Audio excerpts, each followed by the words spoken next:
Anyway, good morning. Meron tayo isang dental chair dito, dental unit na portable. Ito yung ginagamit namin sa OR. So, ang nireklamo ng doktor, bigla na lang daw nag-error na ganito. So, ginagamit niya. No, after nung ginamit niya, guys, biglang nag-blink daw yung ilaw dito. Tapos, yung mga ilaw nag-ilaw dito. Saka ngayon, hindi na gumagana. Ayun o. Dapat yan, pag inangat mo yung handpiece, mag 0-0 yan. Kahit anong handpiece na iangat mo dyan, mag 0-0 dapat yan. Yan. Ngayon, hindi na siya nag 0-0. So, nung nag-respond ako dun sa, sa OR namin, so, tine-check ko lahat naman. Ito yung power niya, yung pinaka power board niya. So, okay naman yung power board niya kasi may mga ilaw naman, So, kompleto naman yung ilaw.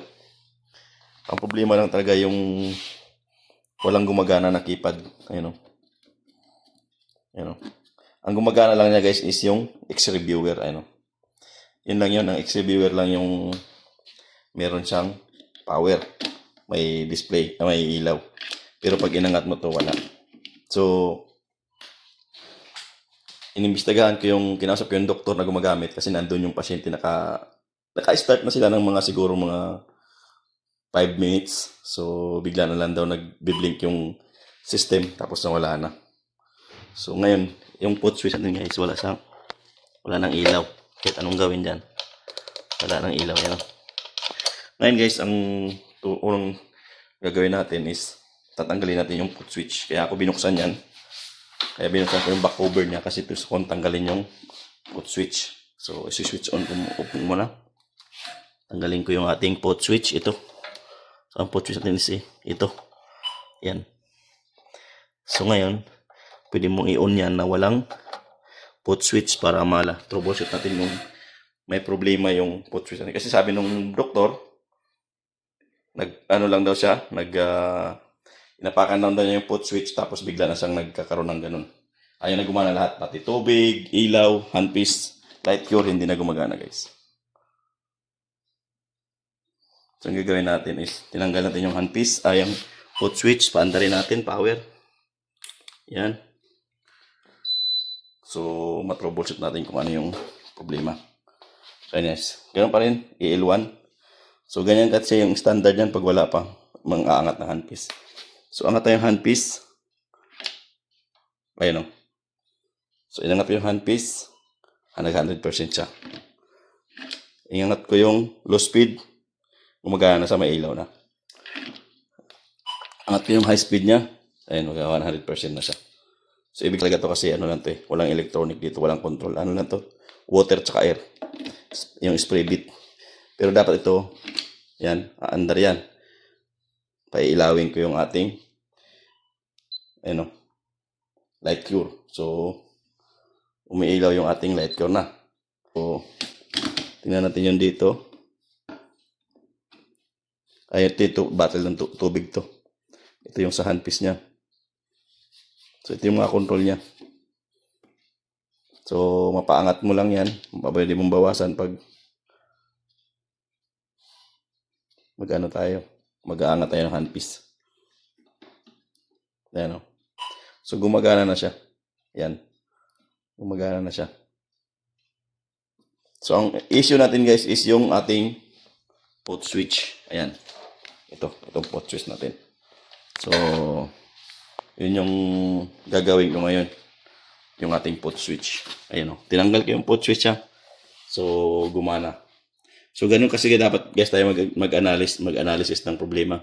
So, ang una natin gagawin is usapin yung doktor kung ano ba talaga na yung last na nangyayari. So, sabi niya ganun.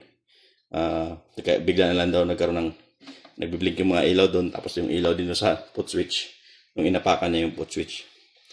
So, yun. Pinull out ko yung unit. Diyan ako sa Biomed. So, una kong ginawa, binuksan ko, tinanggal ko yung put switch. Tsaka, tinanggal ko rin to kasi hindi ko ito mabuksan. Kasi naka-cable tayo ng malaki. Kasi wala na yung cover, medyo basag na kasi. So, naka-cable ng malaki yan. Para ito nakatali kasi portable nga. Nakaharang yan. Kasi minodify ko na lang to kasi nga dati nakaganyan talaga yan. Kasi parit. So, nagreklamo yung mga nurse sa OR na baka pwede i-mount dito sa pinaka trolley. Kaya ang ginawa ko diyan, nilagyan ko ng bracket, minount ko na tong unit yung pinaka power board niya, tsaka yung control unit ng mga pressure, air at saka water. So naka-mount dito yan sa harap. So yan ang ginagawa ko. Kaya nagiging portable na sa pwede mo nang itulak-tulak kahit nakakabit yung ating control. So yun guys, ang ating problema is yung pot switch ng ito ating pot control. So titik ko yung ating pot control. Kasi lang wala akong pampalit ng pot control, kaya gagawin ko, i-repair ko na lang muna yung pot control kung ano magagawa ko. So yun guys, tinanggal natin yung ating pot switch. So bubuksan natin yung pot switch na to. So titingnan natin kung ano yung mga problema.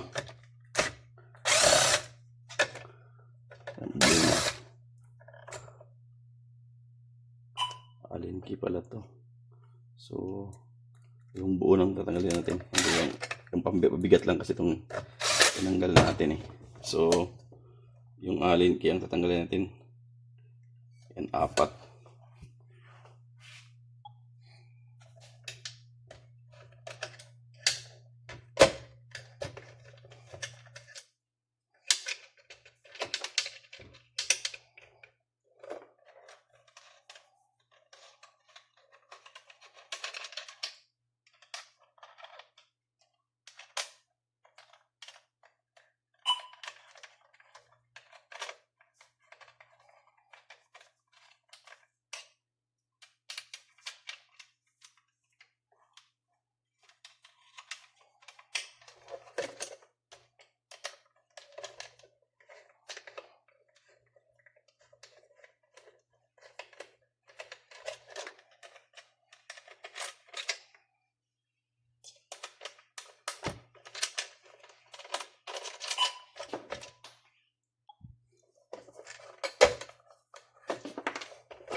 Ayun, nakita ko na may sunog. Nabasa siguro to. Baka natuluan ng tubig.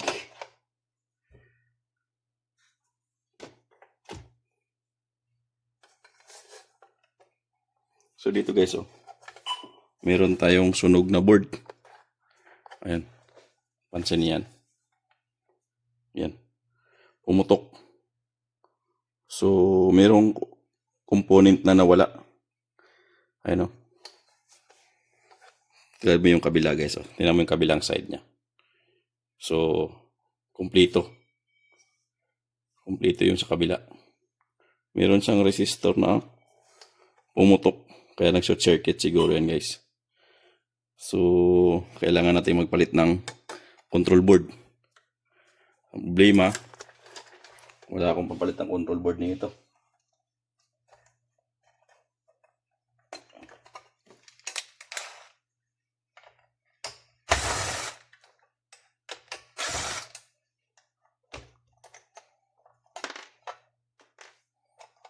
So, ayan guys.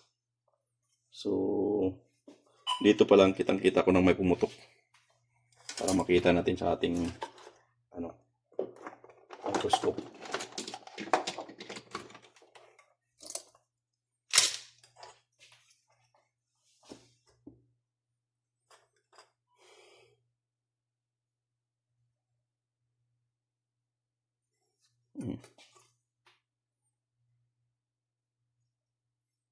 So, ito yung dito guys.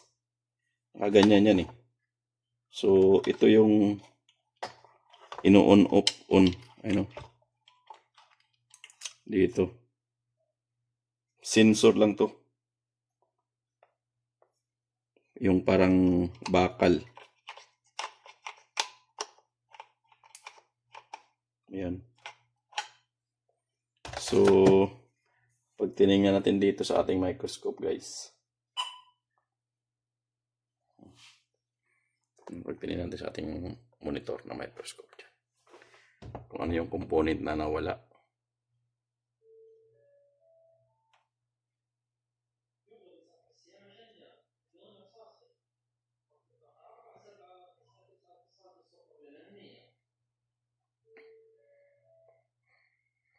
Yan o. Maluwag na to. Ano?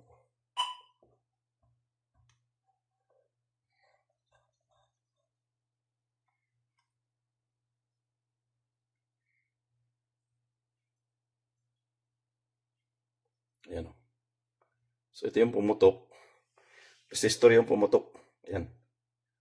Yung resistor siguro, ang nangyari nito guys is tinamaan ito. Dapat yan, may distance kasi lang to. Tinamaan ito. Kaya pumutok. Ayan.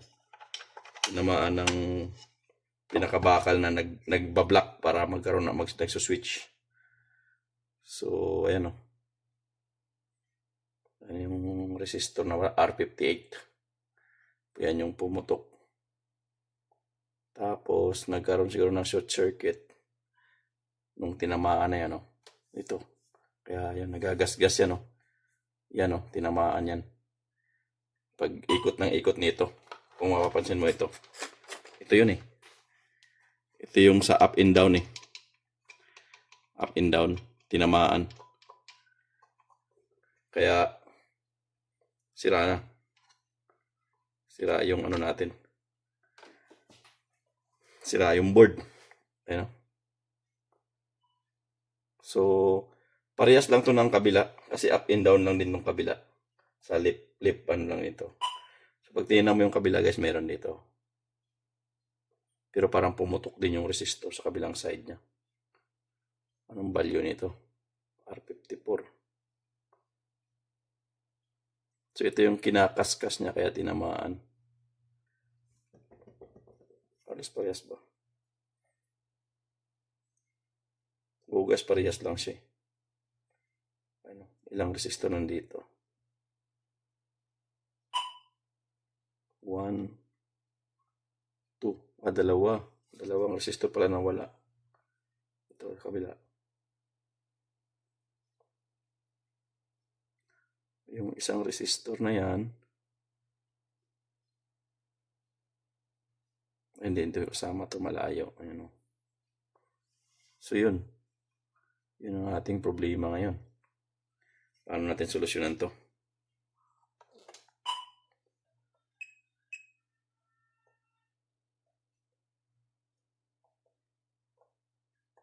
So, wala naman siyang shorted.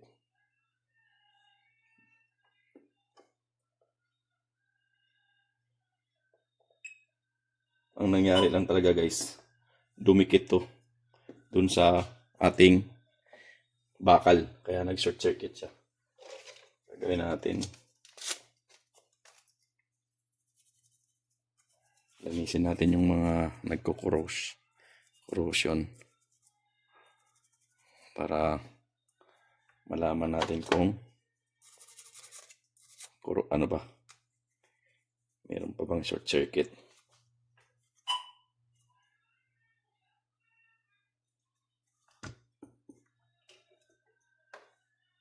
So, ito yun, no?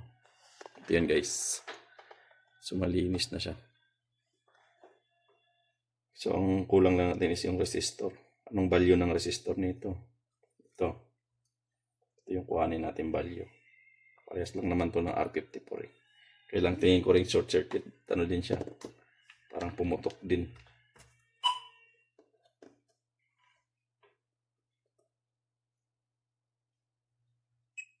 Hindi siya. 680 ohms.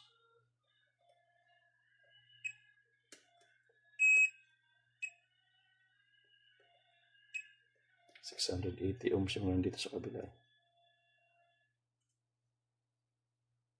680 ohms yung guys ating resistor. So yan guys, kahit tinanggal ko na yung ano guys, itong side na to, yung control ng up and down ng unit. kahit tinanggal ko na siya, short circuit pa rin yung pinaka mainboard niya. So malamang ito yung pinaka issue nito. Yung IC na to. Yung IC ng ano niya, controller. Ito guys. So nandito na yung pinaka issue niya. So ngayon wala na tayong magagawa dito. Papalitan na natin ng buong pot switch. Mag-request na lang ako ng buong pot switch guys. So ayun guys, ganun lang. Pag hindi natin ma-repair yung ganitong board, so wag na nating pilitin kasi nga napaka ano naman din yan. Makaka-request ka naman ng buong ganito. So ganun lang gagawin ko. I-request na lang ako kaysa mag-request ko ng board.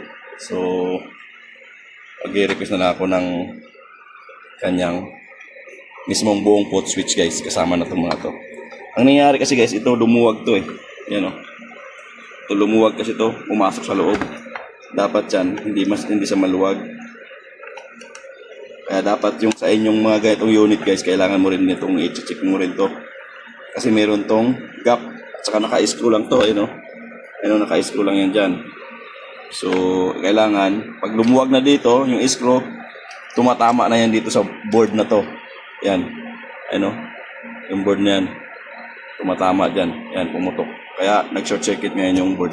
Damay tuloy yung main board niya. Imbis na tinamaan mo lang is yung up and down, damay din yung main board niya. Okay guys?